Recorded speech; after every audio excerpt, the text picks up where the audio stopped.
My Bonnie, cantado em alemão aqui, chique, hein?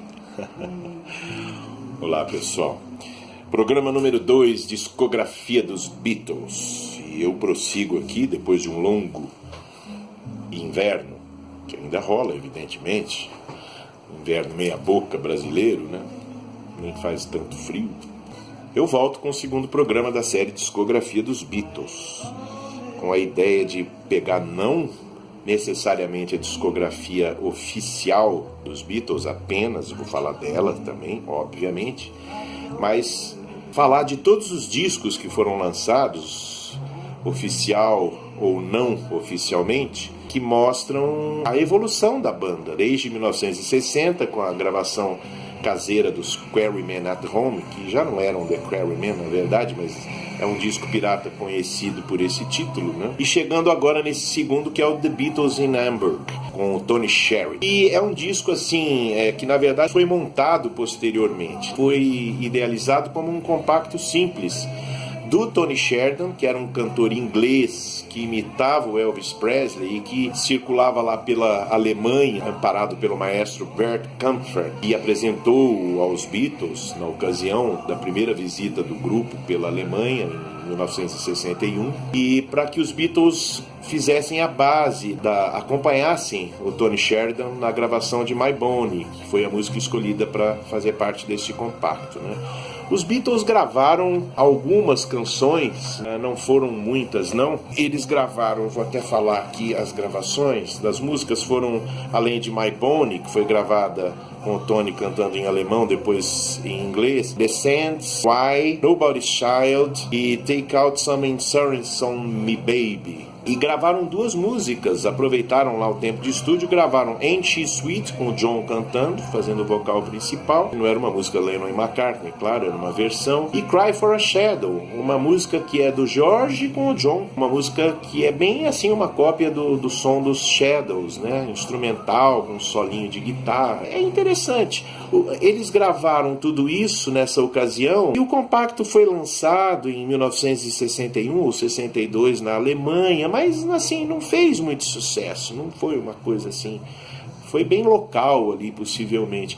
Quando os Beatles posteriormente estouraram na Inglaterra e principalmente nos Estados Unidos, aí a gravadora Polydor, alemã, que gravou esse compacto, aproveitou essas gravações todas e montou um LP na sequência, que teve assim 200 mil versões ao longo dos anos. O Tony Sheridan chamou mais uma banda de estúdio, The Beat Brothers. Eles gravaram mais algumas faixas para dar um número certo para poder lançar um LP e aí foi embora. Fizeram várias versões desse disco, né? Nos Estados Unidos, na Europa, enfim. Mas o projeto original era um compacto simples mesmo, né? Os Beatles gravaram em junho essas músicas, depois em maio de 62, quando eles voltaram para Hamburgo, eles regravaram as bases de Sweet Georgia Brown e mais uma canção, se não me engano se chama Swanee River, e segundo o Tony Sheridan declarou posteriormente, o Tony Sheridan que faleceu em 2013, foi perdida nos arquivos da Polydor